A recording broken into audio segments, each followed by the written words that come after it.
MK, and I am doing a layout for Woodgrain and Winter, and I got my days mixed up, so I'm also playing along with Rainbow Crush a day early, and I'm using day 9's SAR Advent Calendar Gifty. So the Gifty for today was this adorable little tree stump with branches, and then this awesome little stamp. And my first initial thought was I was going to make a double page layout, super cool background, using the stamp, all the good things, and then I don't end up doing any of that. So I pulled out my bits and pieces from the 49 and Market cut or die cut set. I also have this little deer that I have no idea where it came from, you guys, so I'm going to try to see if I can incorporate that in my layout. I thought I was going to use these snowflakes because, again, I was thinking a double page layout.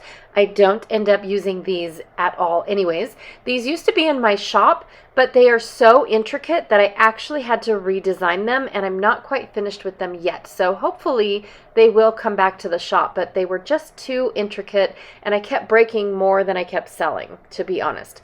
I have these little glitter bits and pieces, sequin mix from Shimmer's Paints. And then from Stampin' Up, I have a menagerie of little goodies. I'm not sure if the paper clips are from Close to My Heart or not. I'm not really familiar what's all in this little bin, but I do know that the leaves that I want to use are from Stampin' Up. I have these canvas flare from Scrappin' Happy Studio, and surprisingly, the one that I pick out isn't the one I thought I was going to use. Yeah. I have the right here alpha, word thickers, and so I'm not sure which one I'm going to use yet, but they are metallic-y, just like the Rainbow Crush asks for. So I've got metallic sequins, metallic alphas, I have metallic leaves, and then I've got some metallic papers that I'm going to add as well. I have this little ripped up bits and pieces. I'm assuming I ripped out the icons that were on the edges and either spanned them across a double or made my own background. I also have this branding strip from 49 and Market. I believe that deer paper is actually Simple Stories, but I'm not sure with that one. I have 5 little photos, and then this paper here came from a paper pad, but I don't know which one it is. And then I pulled out another brushed gold. This one is definitely Stampin' Up, so I can map my photos and add a little bit more metallic to my layout, because I think the requirement is 75%, I think. And then to add a little bit more metallic-ish, I was going to bring in these rub-ons because, again, I was thinking about making a double page layout. So right here, even now, I'm not sure if I need, if I'm going to make a double or if I'm going to make a single, but I brought 2 sheets out just in case. So what I do know, what I want to do is I want to turn this tree very wintry. So I was going to dump out my sequins, and again, I really was hoping to use up this whole sequins mix because I was expecting a double page layout. And I don't end up doing that either. Oh my goodness. But first, I'm going to take all of these gold leaves and I'm going to add them to the existing leaves that are already on my little wood log piece. So just to give it a little bit of a wintry feel. Now my leaves are, my gold leaves are on the bigger side. I wasn't expecting them to be so big, but these little leaves I really liked. So hopefully I didn't have too many of the bigger leaves, and I just have these smaller leaves, but it works out really well. And I picked the sequins mix because it has these little snowflakes, because I'm doing more of a wintry layout than I am doing a Christmas layout. But I also thought that it would be helpful if I could add more color to the layout and it not be so monochromatic, I guess, because of the gold and everything that I picked out. It was very monochromatic, and my pictures are very bright, I guess I should say, because they've got the blue in the background for the sky and all that good stuff. So anyways, I'm just taking my fingers and putting the leaves in because my little poker tool doesn't pick up the leaves.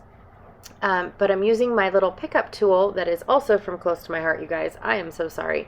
and I am using it to help me pick out the sequins. And because I dumped the entire sequins in this tiny little bowl, if I would have used just a slightly bigger bowl, I probably would have had this many issues.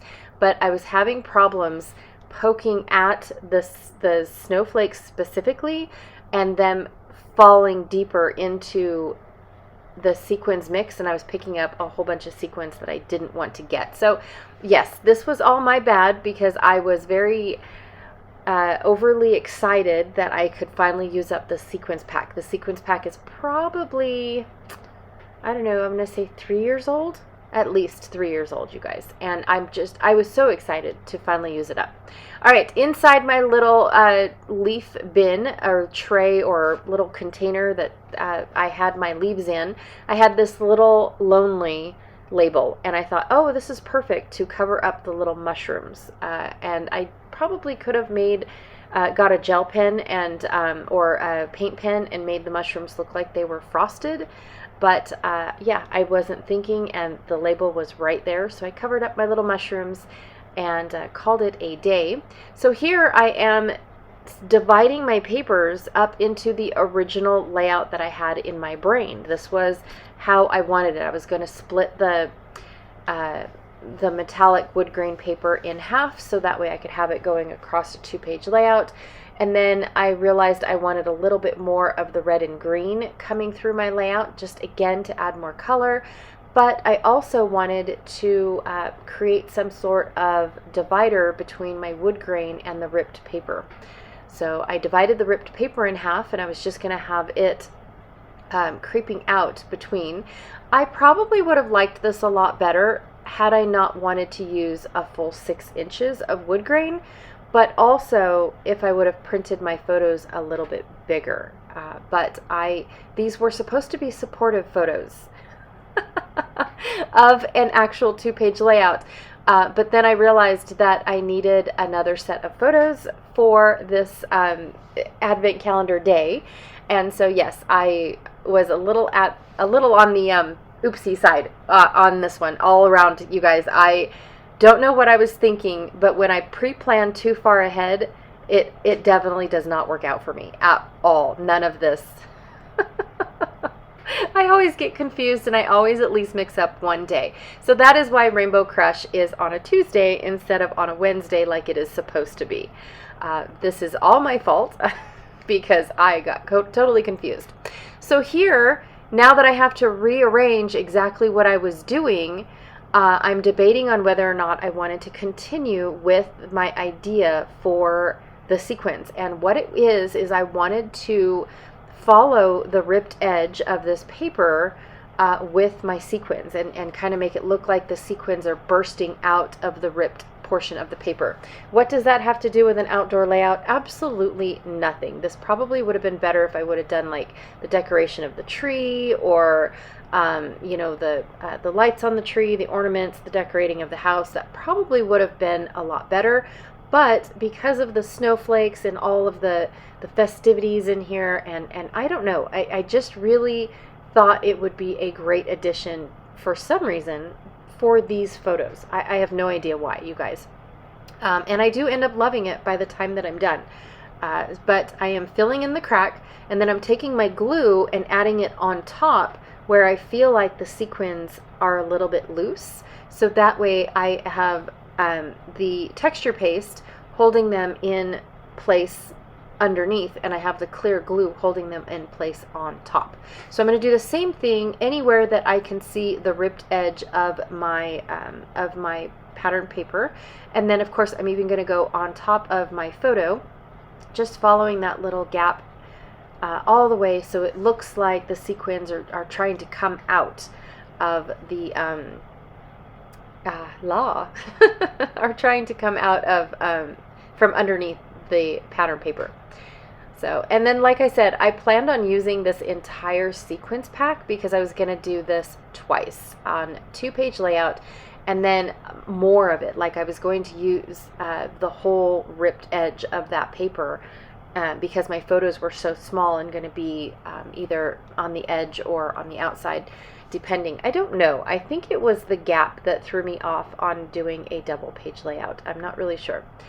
But I do like what I did. I just now have more of this sequence to play with. Oh my goodness, you guys. But it worked out really, really well. So again, I'm going to go through and make sure that I am poking in a bunch of the sequins that I feel like are a little on the loose side, didn't get quite stuck into the texture paste and things like that. So I'm going to go ahead and just finish that up. But the best part is I can continue putting the layout together without having to worry about that being dried. So I've got my little deer, my little fixed tree. It's all dried and ready to go. I was going to do the build a snowman because on our drive up to the canyon, we saw someone made a snowman on the side of the road, but we didn't build it. And so it didn't make sense to me when I say build a snowman. It would have. By the time my title is there, and I would have done build a snowman and then the title, yeah, that it definitely would have worked. But I went with just this plain simple one that says winter. That's all it says. So I've got my golden title. I have my little deer and then my flare, but now I just need some layering pieces. So I'm going to pick out 2 giant journaling spots in 2 different colors because, again, just trying to add in a little bit more color because this would have been a very washed out layout, I feel, without the color. So I've got that. I wanted to do another layering piece because the flare was looking a little lonely on top of the deer. I like how the deer is coming out of my cluster instead of it just being walking into the page all by itself. So I really, really like that. These are pictures of a drive that my husband and I took Janet and her husband up to. They stopped by on their way through, which is not on their way through. They actually went out of their way to stop by and say hi and all this stuff. I want to say this was winter of last year or the year before. I want to say last year because I did a couple pieces for Christmas presents for Janet to gift herself, and so she was coming and picking them up. So super fun. But we decided that, you know, hey, let's run up to the canyon really quick and go and see it. And it was still snowy. We couldn't make it all the way up to the top, so we went as far as we could and then flipped a U-ey and came back. But yeah, it was so fun and all the things that we got to see. So there will be a couple more pictures of those coming up of our drive up to the canyon. But for right now, this is the single page that I ended up doing, and it says you know, wintry snapshot, and I definitely could have flipped that back out with the build a snowman wintry snapshot, just because of that cute little snowman that was built on the side for anybody coming up. All right, you guys, don't forget to check out everyone that is playing along with Rainbow Crush tomorrow, because that's when it's actually going to come out. And then of course, don't forget to check out Janet Fritz's channel, who is Galaxy Girl Creations. I'm not sure if she's playing along today because this is Woodgrain and Winter, which is on a Wednesday, not on a Tuesday, because, you know, I can't read or I can't keep track of my own calendar. All right, you guys, again, thank you so much for hanging out with me today. I really, truly appreciate it, and I will check you guys all later. Bye.